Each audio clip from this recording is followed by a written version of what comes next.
ಸುಹಾಸ್ ಶೆಟ್ಟಿ ಕೊಲೆಗೂ ಮುನ್ನ ಭರ್ಜರಿ ಪಾರ್ಟಿ ಮಾಡಿದ್ರಂತೆ. ಹತ್ಯೆಗೆ ಸ್ಕೆಚ್ ಅನ್ನು ರೂಪಿಸೋಕೆ ಏಪ್ರಿಲ್ 2ರಂದು ರಹಸ್ಯ ಸ್ಥಳದಲ್ಲಿ ಪಾರ್ಟಿ ಮಾಡ್ತಾರೆ. ಕಳಸದ ರೆಸಾರ್ಟ್ ಒಂದರಲ್ಲಿ ಪಾರ್ಟಿ ಮಾಡಿರುವಂತ ಶಂಕೆಯನ್ನು ವ್ಯಕ್ತಪಡಿಸಲಾಗ್ತಾ ಇದೆ. ಆರೋಪಿಗಳು ಪಾರ್ಟಿ ಮಾಡಿದಂತ ಫೋಟೋ TV5ಗೆ ಲಭ್ಯ ಆಗಿದೆ. ಫೈರ್ ಕ್ಯಾಂಪ್ ಹಾಕಿ ಭರ್ಜರಿ ಪಾರ್ಟಿ ಮಾಡ್ತಾರೆ.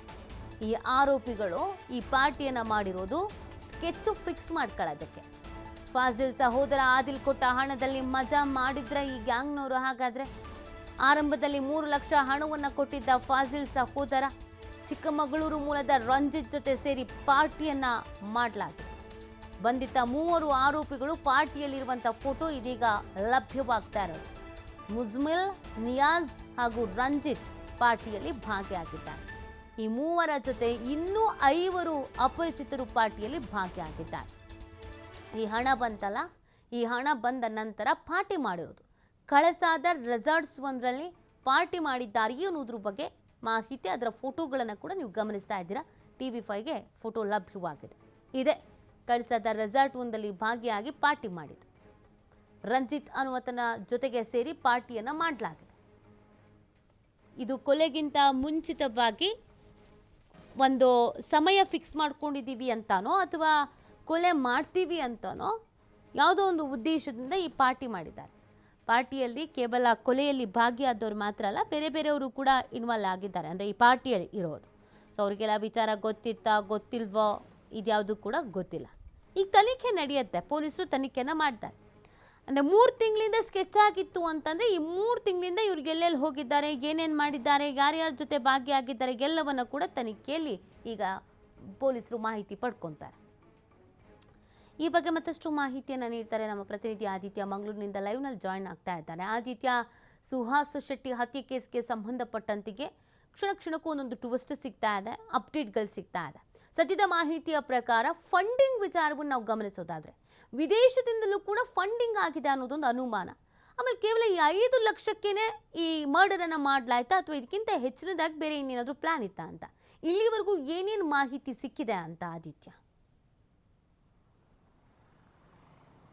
ನೀತಿ ನಿಜಕ್ಕೂ, ಯಾಕಂದರೆ ಕೇವಲ 5 ಲಕ್ಷ ರೂಪಾಯಿಗೆ ಸುಹಾಸ್ ಶೆಟ್ಟಿಯ ಮರ್ಡರ್ ಮಾಡೋದಕ್ಕೆ ಹಂತಕರು ಮುಂದಾದ್ರು ಅನ್ನುವಂಥದ್ದು ತೀವ್ರ ಒಂದು ಅನುಮಾನ ಕಾರಣವಾಗ್ತಾ ಇದೆ. ಕೇವಲ ಆದಿಲ್ 5 ಲಕ್ಷ ಸುಪಾರಿಯನ್ನು ಕೊಟ್ಟಿದ್ದ, ಆತನಿಂದ 3 ಲಕ್ಷವನ್ನು ಅದಾಗಲೇ ಸಫ್ವಾನ್ ಸೇರಿದಂತೆ ಹಂತಕರು ಪಡೆದಿದ್ರು. ಇದರ ಜೊತೆಗೆ ಬೇರೆ ಮೂಲಗಳಿಂದಲೂ ಕೂಡ ಸುಹಾಸ್ ಶೆಟ್ಟಿಯ ಒಂದು ಮರ್ಡರ್ಗೆ ಹಣ ಹರಿದು ಬಂದಿತ್ತ ಅನ್ನುವಂಥ ಅನುಮಾನ ಸದ್ಯ ಮೂಡ್ತಾ ಇದೆ. ಯಾಕಂದರೆ ಆ ಘಟನೆಯಲ್ಲಿ ಒಂದು ಸ್ವಿಫ್ಟ್ ಕಾರು, ಒಂದು ಪಿಕಪ್ಪು ಇದು ಸೇರಿದಂತೆ ಅನೇಕ ರೀತಿಯಲ್ಲೂ ಕೂಡ ಹಂತಕರಿಗೆ ನೆರವು ನೀಡುವಂಥ ಪ್ರಯತ್ನ ನಡೆದಿತ್ತು ಅನ್ನುವಂಥ ರೀತಿಯಲ್ಲೂ ಕೂಡ ಪೊಲೀಸ್ ಇಲಾಖೆಗೆ ಮಾಹಿತಿ ಲಭಿಸಿದೆ. ಕೇವಲ 5 ಲಕ್ಷಕ್ಕೆ ಮಾತ್ರ ಇಂಥ ದೊಡ್ಡ ಮರ್ಡರ್ ನಡೆಯೋದಕ್ಕೆ ಸಾಧ್ಯ ಇಲ್ಲ. ಯಾಕಂದ್ರೆ ಮರ್ಡರ್ ನಡೆದ ಬಳಿಕ ಅದರ ಆಫ್ಟರ್ ಎಫೆಕ್ಟ್ಸ್ ಏನು ಅನ್ನುವಂಥದ್ದು ಕೂಡ ಹಂತಕರಿಗೆ ಗೊತ್ತಿತ್ತು ಮತ್ತು ಅವರು ಯಾವ ರೀತಿ ಬಚಾವಾಗಬೇಕು ಈ ವಿಚಾರಕ್ಕೂ ಕೂಡ ಸಂಬಂಧಪಟ್ಟ ಹಾಗೆ ಬಹಳ ಭರ್ಜರಿಯಾಗಿ ಪ್ಲಾನ್ ಮಾಡ್ಕೊಂಡಿದ್ರು. ಸುಮಾರು 3 ತಿಂಗಳ ಹಿಂದೆ ಇದಕ್ಕೆ ಸಂಬಂಧಪಟ್ಟ ಹಾಗೆ ಆ ಪ್ಲಾನಿಂಗ್ ಅನ್ನ ಮಾಡಲಾಗಿತ್ತು. ಆದಿಲನ್ನ ಕೂಡ ಸಂಪರ್ಕ ಮಾಡಲಾಗಿತ್ತು. ಆದಿಲ್ ಜೊತೆಗೆ ಕೂಡ ಮಾತುಕತೆ ನಡೆದಿತ್ತು.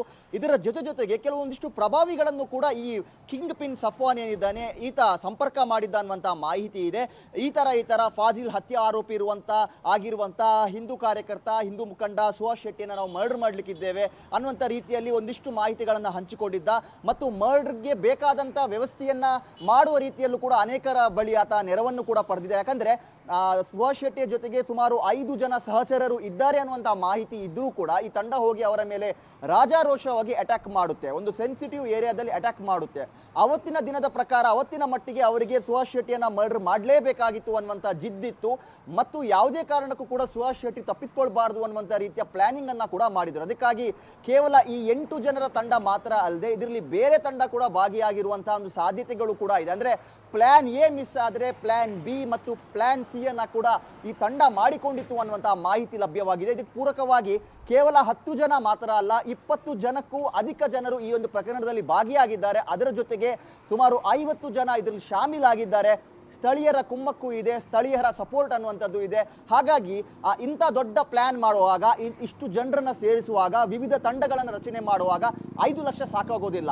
ಹಾಗಾಗಿ ಸಫ್ವಾನ್ ಬೇರೆ ಬೇರೆ ಜನರನ್ನ, ಪ್ರಮುಖವಾಗಿ ವಿದೇಶದಲ್ಲಿರುವಂತವರನ್ನ ಬಹಳ ಸಂಪರ್ಕ ಮಾಡ್ತಾ ಇದ್ದ, ಅವರಿಂದ ಹಣದ ನೆರವನ್ನ ಪಡೆಯುವಂತ ಪ್ರಯತ್ನಗಳನ್ನ ಕೂಡ ಮಾಡ್ತಾ ಇದ್ದ. ಈ ಅರೆಸ್ಟ್ ಆದ ಬಳಿಕ ಜೈಲು, ಬೇಲು ಎಲ್ಲದರ ಬಗ್ಗೆ ಕೂಡ ಆತ ಚರ್ಚೆ ಮಾಡ್ತಾ ಇದ್ದ. ಹಾಗಾಗಿ ಪೊಲೀಸರು ಕೂಡ ಈ ಆಯಾಮದಲ್ಲಿ ಈಗ ತನಿಖೆಯನ್ನ ಮಾಡ್ತಾ ಇದ್ದಾರೆ. ವಿವಿಧ ಬ್ಯಾಂಕ್ ಖಾತೆಗಳನ್ನ ಪರಿಶೀಲನೆ ಮಾಡ್ತಾ ಇದ್ದಾರೆ. ಸಫ್ವಾನ್ ಬ್ಯಾಂಕ್ ಖಾತೆಗೆ ಎಲ್ಲಾದರೂ ಅನುಮಾನಾಸ್ಪದವಾಗಿ ಹಣ ಹರಿದು ಬಂದಿರುವಂತದ್ದು ಅಥವಾ ಈ 3 ತಿಂಗಳ ಅವಧಿಯಲ್ಲಿ ಬಹಳ ದೊಡ್ಡ ಮಟ್ಟದಲ್ಲಿ ಈ ಒಂದು ಹಂತಕರ ಗುಂಪಿನ ನಡುವೆ ಹಣದ ಟ್ರಾನ್ಸಾಕ್ಷನ್ಗಳು ಆಗಿರುವಂತದ್ದು, ಈ ಎಲ್ಲ ಆಯಾಮಗಳಲ್ಲೂ ಕೂಡ ಪೊಲೀಸರು ತನಿಖೆ ಮಾಡ್ತಾ ಇದ್ದಾರೆ. ಆದರೆ ಬಂದಿರುವ ಮಾಹಿತಿಯ ಪ್ರಕಾರ ಸುಮಾರು 50 ಲಕ್ಷ ಹಣವನ್ನ ಕ್ರೋಢೀಕರಣ ಮಾಡಲಾಗಿತ್ತು ಸುಹಾಸ್ ಹತ್ಯೆಗೆ ಸಂಬಂಧಪಟ್ಟ ಹಾಗೆ ಅನ್ನುವಂತ ಮಾಹಿತಿ ಬರ್ತಾ ಇದೆ. ಈ ಎಲ್ಲ ಆಯಾಮಗಳಲ್ಲೂ ಕೂಡ ಪೊಲೀಸರು ತನಿಖೆಯನ್ನ ಮುಂದುವರಿಸ್ತಾ ಇದ್ದಾರೆ. ನೀತಿ ಅದಿದೆ, ಈಗ ಈ ಸುಹಾಸ್ ಶೆಟ್ಟಿ ಮರ್ಡರ್ ಆದ್ಮೇಲೆ ಇನ್ನೊಂದಷ್ಟು ಪೋಸ್ಟರ್ಸ್ಗಳು ಕೂಡ ವೈರಲ್ ಆಗತ್ತೆ. ಅಂದ್ರೆ ಕೆಲವೊಂದಷ್ಟು ಹಿಂದೂ ಕಾರ್ಯಕರ್ತರನ್ನ ಟಾರ್ಗೆಟ್ ಮಾಡಲಾಗಿದೆ ಅಂತ. ಈಗ ನೋಡಿದ್ರೆ ಕೇವಲ 5 ಲಕ್ಷ ಅಲ್ಲ, 50 ಲಕ್ಷದವರೆಗೂ ಹಣವನ್ನು ಸಂಗ್ರಹಿಸಿರಬಹುದು ಅನ್ನೋ ಶಂಕೆಯನ್ನ ವ್ಯಕ್ತಪಡಿಸಲಾಗ್ತಾ ಇರೋದು. ಅಂದ್ರೆ ಫಾರಿನ್ ಇಂದ ಫಂಡ್ ಆಗ್ತಾ ಇದೆ ಅಂತ. ಇದನ್ನೆಲ್ಲ ನೋಡ್ತಾ ಇದ್ರೆ ಟೋಟಲ್ ಆಗಿ ಇವರು ಮೊದಲೇ ಪ್ಲಾನ್ ಮಾಡ್ಕೊಂಡಿದ್ರು ಅಂತ ಕಾಣಿಸುತ್ತೆ, ಒಂದಿಷ್ಟು ಜನರನ್ನ ಟಾರ್ಗೆಟ್ ಮಾಡಬೇಕು ಅನ್ನೋದು. ಜೊತೆಗೆ ಇಲ್ಲಿ ಕೋಮು ಗಲಭೆಯನ್ನ ಹಚ್ಚಾಕೋದಕ್ಕೆ ಅಥವಾ ಇಲ್ಲಿ ಮರ್ಡರ್ಸ್ಗಳು ಆಗೋದಕ್ಕೆ ಫಾರಿನ್ ಅಲ್ಲಿ ಕೂತ್ಕೊಂಡು ಕರಾವಳಿ ಭಾಗವನ್ನ ಹಾಗಾದ್ರೆ ಕಂಟ್ರೋಲ್ ಮಾಡ್ತಾ ಇದೆಯಾ? ಅದು ಸಂಘಟನೆ ಆಗಿರ್ಬೋದು ಅಥವಾ ವ್ಯಕ್ತಿಗಳಾಗಿರ್ಬೋದು, ಪ್ರಭಾವಿಗಳಾಗಿರ್ಬೋದು. ಮೊದಲಿಗೆ ಪೊಲೀಸರು ಇದರ ಬಗ್ಗೆ ಹೆಚ್ಚಿನ ಗಮನ ಹರಿಸಬೇಕಾ ಅಂತ.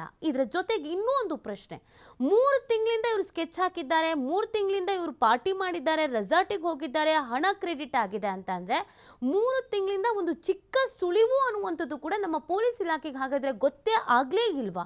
ಫಾರಿನಿಂದ ಫಂಡ್ ಬರ್ತಾ ಇತ್ತು, ಇವ್ರ ಅಕೌಂಟಿಗೆ ದುಡ್ಡು ಬರ್ತಾ ಇತ್ತು, ಇದು ಯಾವ್ದ್ರ ಬಗ್ಗೆನೂ ಮಾಹಿತಿನೇ ಇರ್ಲಿಲ್ವಾ? ಹೇಗಾದಿತ್ಯ ಇದೆಲ್ಲ ಅಂತ?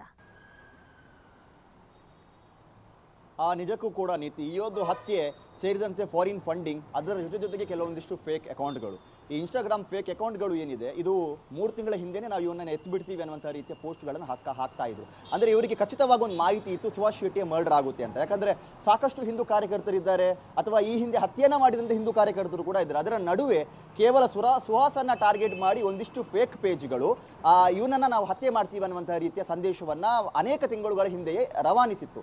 ಮತ್ತು ಈಗ ಪೊಲೀಸರು ಇದರ ಮೇಲೆ ಕ್ರಮವನ್ನು ವಹಿಸುವ ಸಂದರ್ಭ ಕೆಲವು ಹಿಂದೂ ಪೇಜ್ಗಳಿಗೆ ಸಂಬಂಧಪಟ್ಟ ಹಾಗೆ, ಅಂದರೆ ಹಿಂದೂ ಪರವಾಗಿ ಈ ರೀತಿಯ ಉದ್ರೇಕಕಾರಿ ಪೋಸ್ಟ್ ಹಾಕುವುದಕ್ಕೆ ಸಂಬಂಧಪಟ್ಟ ಹಾಗೆ ಒಂದಿಷ್ಟು ಯುವಕರು ಸ್ಥಳೀಯರೇ ಆಗಿದ್ದಾರೆ. ಅವರ ವಿರುದ್ಧ ಪ್ರಕರಣ ದಾಖಲಾಗಿದೆ. ಅವರು ಯಾರು ಅಂತಲೂ ಕೂಡ ಈಗ ಮಾಹಿತಿ ಲಭಿಸಿದೆ. ಆದರೆ ಈ ಏನು ಮುಸ್ಲಿಂ ಓರಿಯೆಂಟೆಡ್ ಅಥವಾ ಇಸ್ಲಾಮಿಕ್ ವಾದವನ್ನ ಮಂಡಿಸುವಂತ ಒಂದಿಷ್ಟು ಪೇಜ್ಗಳು ಏನಿದೆ, ಇದರ ಹಿನ್ನೆಲೆ ಏನು, ಯಾರು ಇದರ ಹಿಂದೆ ಇದ್ದಾರೆ ಅನ್ನುವಂಥ ಯಾವುದೇ ಮಾಹಿತಿಗಳು ಸಿಗ್ತಾ ಇಲ್ಲ. ಯಾಕಂದ್ರೆ ಇದು ಆಪರೇಟ್ ಆಗ್ತಾ ಇರುವಂಥದ್ದು ಫಾರಿನ್ನಿಂದ, ವಿದೇಶದಿಂದಲೇ ಇದು ಆಪರೇಟ್ ಆಗ್ತಾ ಇದೆ. ಇವರಿಗೆಲ್ಲ ಮಾಹಿತಿ ಕೂಡ ಇತ್ತು ಈ ಫೇಕ್ ಪೇಜ್ ಹ್ಯಾಂಡಲ್ಗಳಿಗೆ. ಅಂದರೆ ಅಲ್ಲಿಂದನೇ ಹಣ ಹರಿದು ಬಂದಿದೆ ಅನ್ನೋದಕ್ಕೆ ಇದು ಕೂಡ ಒಂದು ಸಾಕ್ಷಿ ಅಂತ ಹೇಳ್ಬೋದು. ಆ ಭಾಗದಿಂದ ಹಣ ಹರಿದು ಬಂದಿದೆ, ಅವರು ಕೂಡ ಒಂದು ರೀತಿಯ ನೆರವನ್ನು ನೀಡಿದ್ದಾರೆ. ಮತ್ತು ಅನೇಕ ಮುಖಂಡರ ಜೊತೆಗೆ ಕೂಡ ಈತ ಸಂಪರ್ಕವನ್ನ ಮಾಡಿದ್ದ. ಹತ್ಯೆಗೆ ಬೇಕಾದಂಥ ಎಲ್ಲ ವ್ಯವಸ್ಥೆಗಳನ್ನು ಕೂಡ ಮಾಡಿಕೊಂಡು ಒಂದು ಹುಡುಗರ ತಂಡವನ್ನು ಕೂಡ ನಿಯೋಜನೆ ಮಾಡಿದ್ದ. ಈ ಸಂದರ್ಭ ಆತನ ಸಂಪರ್ಕಕ್ಕೆ ಬರುವಂತವನು ಆದಿಲ್ ಕೂಡ ಈ ಒಂದು ರೀತಿಯ ಪ್ರತಿಕಾರಕ್ಕೋಸ್ಕರ ಕಾಯ್ತಾ ಇದ್ದಾನೆ. ತನ್ನ ಸಹೋದರ ಫಾಜಿಲ್ನ ಕೊಲೆಯಲ್ಲಿ ಸುಹಾಸ್ ಶೆಟ್ಟಿ ಪ್ರಮುಖ ಆರೋಪಿಯಾಗಿದ್ದ, ಇದನ್ನ ಮುಗಿಸಬೇಕು ಅನ್ನುವಂಥ ರೀತಿಯಲ್ಲಿ ಕಾಯ್ತಾ ಇದ್ದೇನೆ ಅನ್ನುವಂಥ ಮಾಹಿತಿ ಕೂಡ ಸಫ್ವಾನಿಗೆ ಬಂದಿತ್ತು. ಹಾಗಾಗಿ ಸಫ್ವಾನ್ ಆದಿಲನ್ನ ಕೂಡ ಭೇಟಿ ಮಾಡ್ತಾನೆ. ಆದಿಲ್ ಕೂಡ ಆತನಿಗೆ ಹಣವನ್ನ ಒದಗಿಸುವ ರೀತಿಯಲ್ಲೂ ಕೂಡ ಭರವಸೆಯನ್ನು ನೀಡ್ತಾರೆ. ಇದಕ್ಕೆ ಮುಂಗಡವಾಗಿ ಸುಮಾರು 3 ಲಕ್ಷ ಹಣವನ್ನ ಪಡಿತಾರೆ. ಈ ಹಣವನ್ನ ಪಡೆದು ಮರ್ಡರ್ಗೆ ಸ್ಕೆಚ್ ಹಾಕ್ತಾರೆ. ಆದರೆ ಈಗ ಒಂದು ಫೋಟೋ ವೈರಲ್ ಆಗ್ತಾ ಇದೆ. ಅಂದ್ರೆ ಹತ್ಯೆಯ ಪ್ರಮುಖ ಆರೋಪಿಯಾಗಿರುವಂತಹ ಮುಜಾಮಿಲ್, ಈ ಮುಜಾಮಿಲ್ ಏನಿದ್ದಾನೆ ಒಂಥರ ಕೋಆರ್ಡಿನೇಟರ್ ಅಂತ ಹೇಳ್ಬೋದು ಎಲ್ರಿಗೂ ಕೂಡ. ಆದಿಲ್ಗೆ ಸಂಬಂಧಪಟ್ಟ ಹಾಗೆ ಅಥವಾ ಚಿಕ್ಕಮಗಳೂರಿನಿಂದ ಇಬ್ಬರು ಯುವಕರನ್ನ ಏನು ಇವರು ಕರೆದುಕೊಂಡು ಬಂದಿದ್ರು, ಹಿಂದೂ ಯುವಕರನ್ನ ಹತ್ಯೆಗೋಸ್ಕರ, ಅವ್ರಿಗೂ ಕೂಡ ಈತನೇ ಒಂದು ಸಂಪರ್ಕದ ಕೊಂಡಿ. ಈ ಮುಜಾಮಿಲ್ ಸೇರಿದಂತೆ ನಿಯಾಜ್ ಹಾಗೂ ರಂಜಿತ್ ಪಾರ್ಟಿ ಮಾಡುವಂತಹ ಫೋಟೋ ವೈರಲ್ ಆಗ್ತಾ ಇದೆ. ಅದು ಚಿಕ್ಕಮಗಳೂರಿನ ಒಂದು ರೆಸಾರ್ಟ್ ನಲ್ಲಿ ಇವರು ಪಾರ್ಟಿ ಮಾಡ್ತಾ ಇರುವಂತಹ ರೀತಿಯ ಒಂದು ಫೋಟೋ ವೈರಲ್ ಆಗ್ತಾ ಇದೆ. ಅಲ್ಲೇ ಈ 3 ಜನ ಆರೋಪಿಗಳು ಕೂಡ ಏಪ್ರಿಲ್ 2ರಂದು ಮೀಟ್ ಆಗಿದ್ರು, ಒಂದು ರೀತಿ ಗೆಟ್ ಟುಗೆದರ್ ಅನ್ನ ಮಾಡಿದ್ರು. ಮತ್ತು ಈಗ ಬರುವಂತಹ ಅನುಮಾನ ಏನು ಅಂದ್ರೆ ಆದಿಲ್ ನೀಡಿದಂತಹ ಒಂದು 3 ಲಕ್ಷ ಹಣ ಏನಿದೆ, ಆ ಹಣದಲ್ಲೇ ಇವರು ಪಾರ್ಟಿ ಮಾಡಿದ್ದಾರೆ ಅನ್ನುವಂಥ ರೀತಿಯ ಅನುಮಾನಗಳು ಕೂಡ ಸದ್ಯ ವ್ಯಕ್ತವಾಗ್ತಾ ಇದೆ. ಇಲ್ಲೇ ರಂಜಿತ್ ಅನ್ನುವಂಥ ಹಿಂದೂ ಯುವಕ ಏನಿದ್ದಾನೆ ಚಿಕ್ಕಮಗಳೂರು ಮೂಲದವನು, ಈತ ನಿಯಾಜ್ ಮೂಲಕ ಮುಜಾಮಿಲ್ ಸಂಪರ್ಕಕ್ಕೆ ಬರ್ತಾನೆ. ಮುಜಾಮಿಲ್ ಸಂಪರ್ಕದ ಮೂಲಕ ಸಫ್ವಾನ್ ಸಂಪರ್ಕಕ್ಕೆ ಬರ್ತಾನೆ. ಇದಾದ ಬಳಿಕ ಅಂದ್ರೆ ಮೊನ್ನೆ ಮೇ 1ನೇ ತಾರೀಕು ಸುಹಾಸ್ ಶೆಟ್ಟಿಯ ಹತ್ಯೆಯ 15 ದಿನಕ್ಕೂ ಮುಂಚಿತವಾಗಿಯೇ ಈ ಚಿಕ್ಕಮಗಳೂರಿನ ಇಬ್ಬರು ಯುವಕರು ಕೂಡ ಮಂಗಳೂರಿಗೆ ಬರ್ತಾರೆ. ಅವರು ಅಲ್ಲೇ ಇರ್ತಾರೆ. ಸುಹಾಸ್ ಶೆಟ್ಟಿಯ ಒಂದು ಚಲನವಲನಗಳನ್ನ ಗಮನಿಸ್ತಾ ಇರ್ತಾರೆ. 15 ದಿನಗಳ ಹಿಂದೆನೆ ಈ ಸಫ್ವಾನ್ ಸುಮಾರು ಬೇರೆ ಬೇರೆ ತಂಡಗಳನ್ನು ರಚನೆ ಮಾಡಿ ಸುಹಾಸ್ ಶೆಟ್ಟಿಯ ಚಲನವಲನ ಏನು, ಅವನು ಎಷ್ಟೊತ್ತಿಗೆ ಮನೆಯಿಂದ ಹೊರಡ್ತಾನೆ, ಎಷ್ಟು ಗಂಟೆಗೆ ಮನೆಗೆ ವಾಪಸ್ ಬರ್ತಾನೆ, ಆತನ ಜೊತೆಗೆ ಯಾರೆಲ್ಲ ಇರ್ತಾರೆ, ಅವರ ಕೈಯಲ್ಲಿ ಯಾವ ರೀತಿಯ ಒಂದು ಆಯುಧಗಳು ಇರುತ್ತೆ. ಇನ್ ಕೇಸ್ ನಾವು ಅಟ್ಯಾಕ್ ಮಾಡಿದ್ರೆ, ನಮ್ಮ ಮೇಲೆ ಪ್ರತಿದಾಳಿ ಆದರೆ ಅದನ್ನ ನಾವು ಯಾವ ರೀತಿ ಭೇದಿಸಬೇಕು, ಯಾವ ಸ್ಪಾಟ್ ಅಲ್ಲಿ ಇವರಿಗೆ ಕೆಡ್ಡ ತೋಡಬೇಕು, ಈ ಎಲ್ಲವನ್ನ ಕೂಡ ಸುಮಾರು 15 ದಿನಗಳ ಹಿಂದೆ ಈ ಹಂತಕರ ತಂಡ ಪ್ಲಾನ್ ಮಾಡಿತ್ತು. ಮಂಗಳೂರಿನಿಂದ ಸುಹಾಸ್ ಶೆಟ್ಟಿ ಹೊರಡ ಹೊತ್ತಿನಲ್ಲಿ ಅಜರುದ್ದೀನ್ ಅನ್ನುವಂಥ ಏನಿದ್ದಾನೆ, ಅಜರುದ್ದೀನ್ ಅನ್ನುವಂಥ ಈತ ಮಾಹಿತಿಯನ್ನು ಕೊಡ್ತಾನೆ. ಸುಹಾಸ್ ಶೆಟ್ಟಿ ಮಂಗಳೂರಿನಿಂದ ಹೊರಟಿದ್ದಾನೆ, ಬಜಿಪೆತ್ತ ಬರ್ತಾ ಇದ್ದಾನೆ, ಈಗ ಕಿನ್ನಿ ಪದವಿನ ಹತ್ರ ತಲುಪ್ತಿದ್ದಾನೆ ಅನ್ನುವಂಥ ರೀತಿಯ ಮಾಹಿತಿಯನ್ನು ಕೂಡ ಆತ ಕೊಟ್ಟಿದ್ದ ಅನ್ನುವಂಥ ವಿಚಾರ ಕೂಡ ಈಗ ಪೊಲೀಸರ ತನಿಖೆಯಿಂದ ಹೊರ ಬಂದಿದೆ. ಹಾಗಾಗಿ ಈಗ ಅಜರುದ್ದೀನ್ ಅನ್ನುವಂಥ ಏನು ಇನ್ಫಾರ್ಮರ್ ಇದ್ದಾನೋ ಈತನಿಗೋಸ್ಕರ ಈಗ ಪೊಲೀಸರು ತೀವ್ರ ಶೋಧವನ್ನು ನಡೆಸ್ತಾ ಇದ್ದಾರೆ.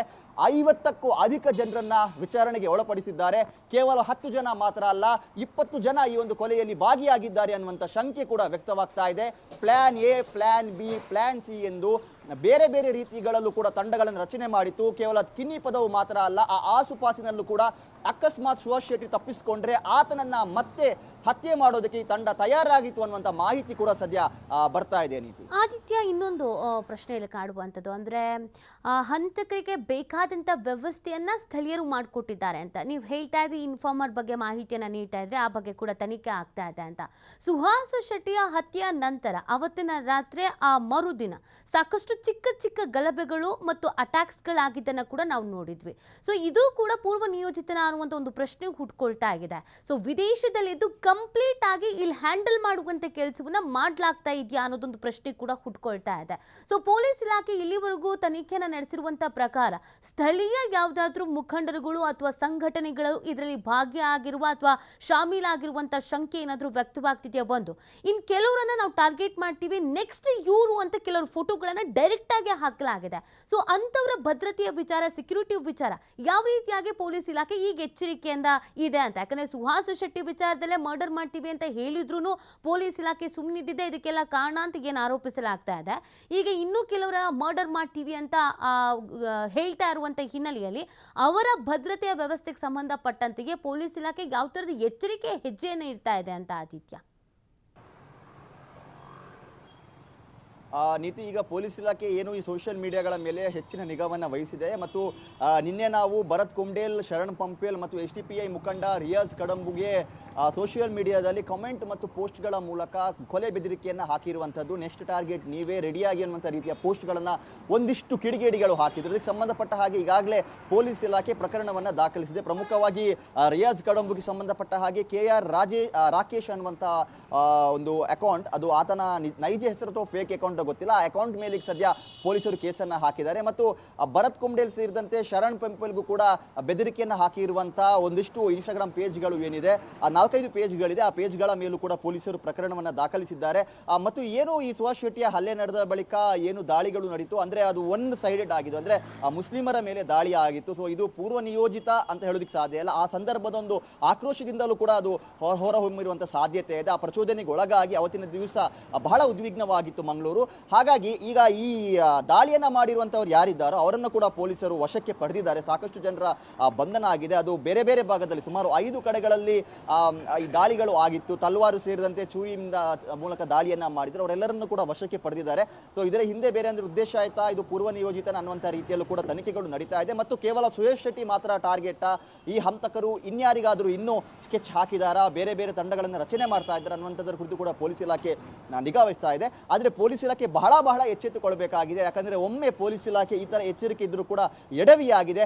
ಮತ್ತೆ ಮತ್ತೆ ಇಂತಹ ಸೋಷಿಯಲ್ ಮೀಡಿಯಾ ಪೋಸ್ಟ್ಗಳ ಮೂಲಕ ನಾವು ಒಂದಿಷ್ಟು ಜನರನ್ನ ಟಾರ್ಗೆಟ್ ಮಾಡಿದ್ದೀವಿ, ಅವರನ್ನ ಇಂಥದ್ದೇ ಸಮಯ ಇಂಥದ್ದೇ ತಾರೀಕಿಗೆ ಕೊಲೆ ಮಾಡ್ತೀವಿ ಅನ್ನುವಂಥ ರೀತಿಯ ಬೆದರಿಕೆಗಳನ್ನು ಹಾಕ್ತಾ ಇದ್ದಾರೆ. ಹಾಗಾಗಿ ಈ ಫೇಕ್ ಪೇಜ್ಗಳು ಏನಿದೆಯೋ ಇದರ ಹಿಂದೆ ಯಾರಿದ್ದಾರೋ ಅವರನ್ನ ತ್ವರಿತವಾಗಿ ವಿಚಾರಣೆಗೆ ಒಳಪಡಿಸಬೇಕು. ಮತ್ತು ಈ ಹತ್ಯೆಗಳಿಗೂ ಹಂತಕರಿಗೂ ಈ ಫೇಕ್ ಪೇಜ್ಗಳ